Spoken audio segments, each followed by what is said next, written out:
right. It's a great morning to be up, awake, bright and early. My alarm's over there, went off.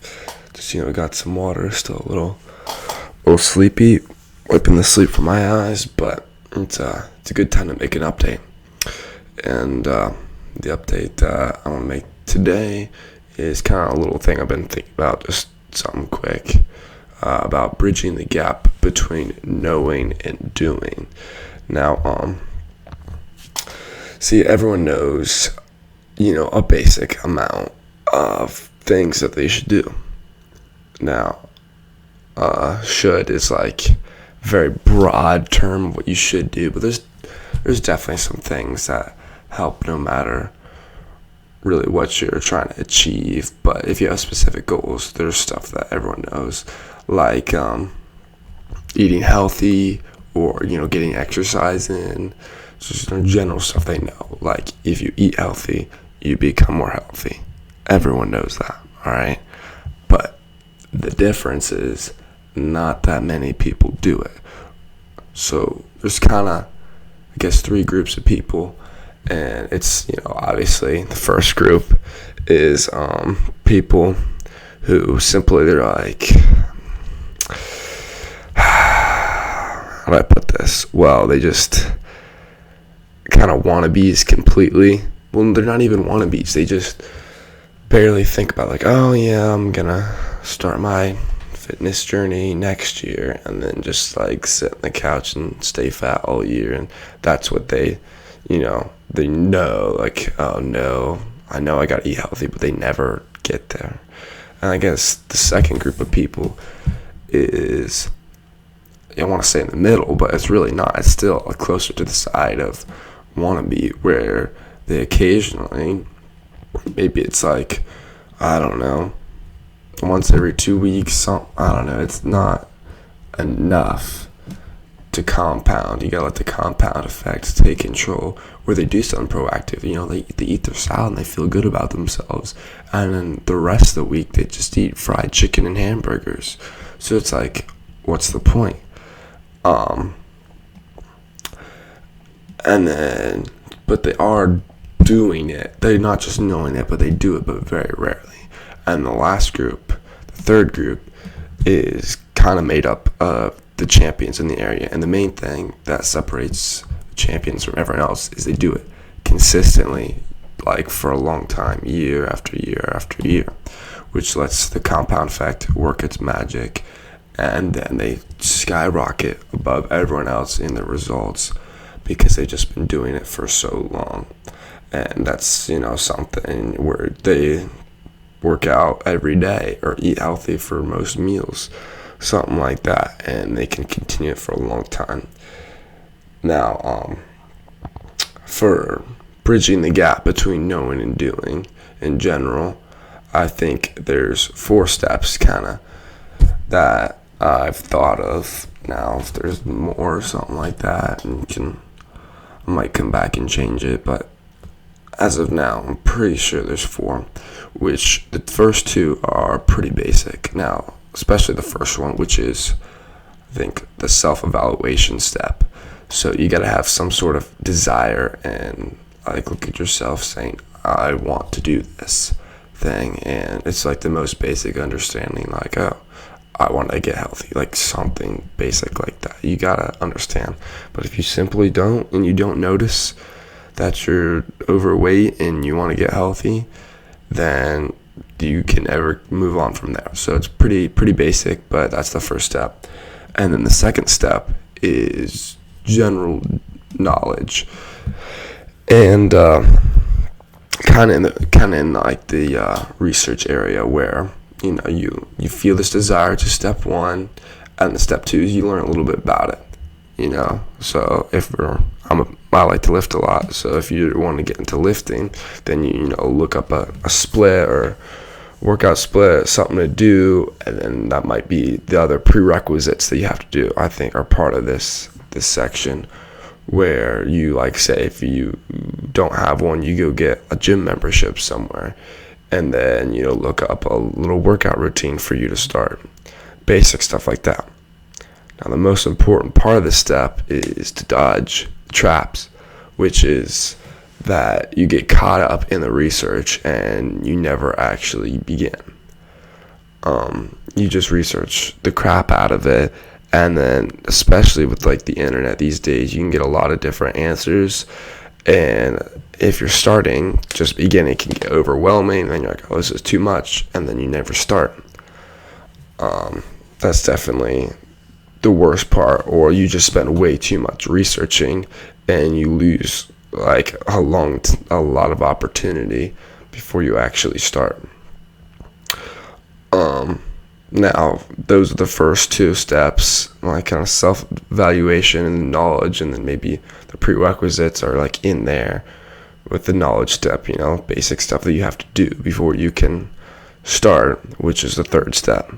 Now, these first two steps, though, they kind of can be a cycle where you think of something, I have this desire to do something, and then you research a bunch of stuff about it, and then you're like, oh, you research, and you get caught up in the research, and you're like, oh, maybe I don't want to do this thing, and you feel this desire, oh, maybe I could do this.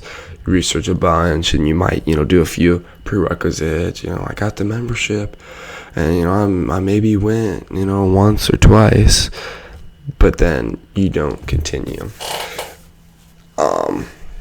Now the third step is to begin. Now, this is the simplest step. I kind of mentioned it earlier. After you get a basic amount of knowledge, is just to begin. It's definitely the most basic and easy to explain and very simple, but sometimes the hardest to do, because what you're doing is something new. You're like creating new pathways in your brain when you're making these new habits, which is a big deal. Habits are what you do and kind of define you. Habit, I'm pretty sure if you break it down, the word is like you are what you repeat, which is true. If you repeat actions, that's what you become. So definitely,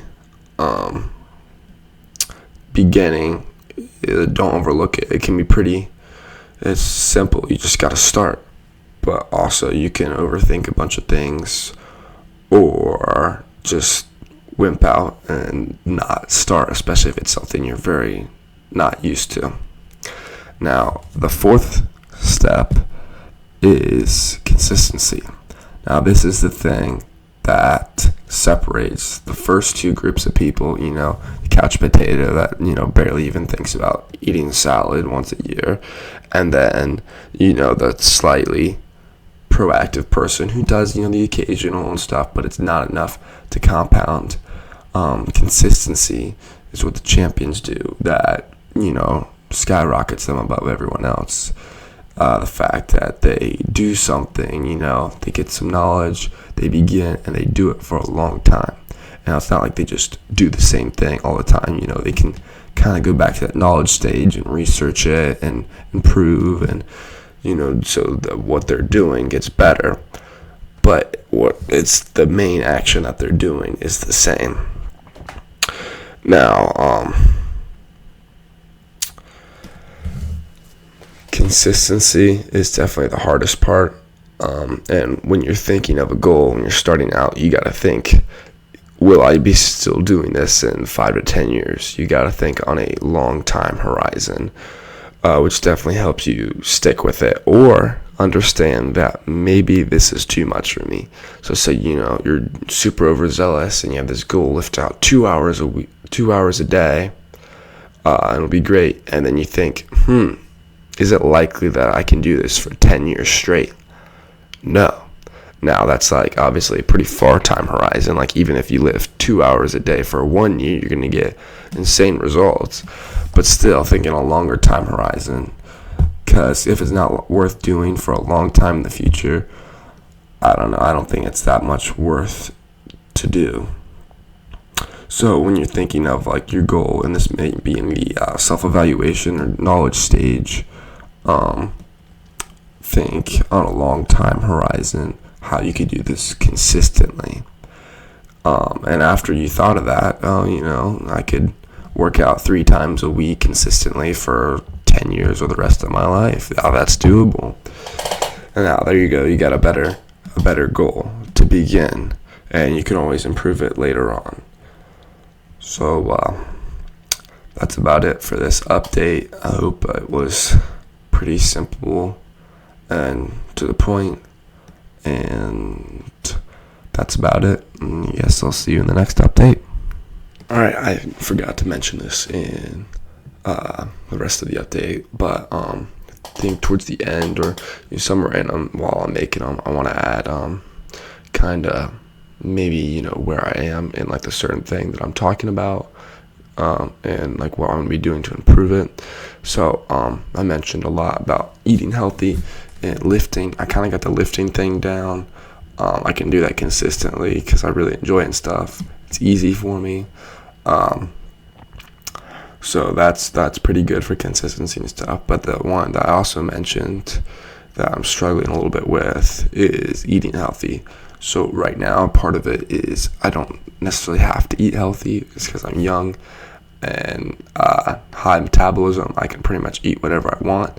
But I don't think that's an excuse because I need the compound effect to work for me, not against me here. So starting to eat healthier more. I'm kind of still in like the research stage too much. I've been doing the stuff to eat healthy. It's definitely a lot better. I've been meal prepping. I really enjoy that. Breakfasts are pretty good, but it's definitely not where I want it to be.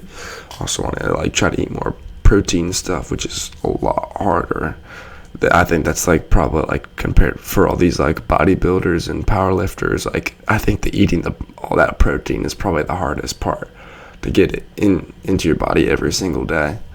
So doing a bunch of research on different meal preps and stuff like that. I've done this for a little while, but staying more consistent with that, I guess I say, is the thing I'm going to work on more in the future.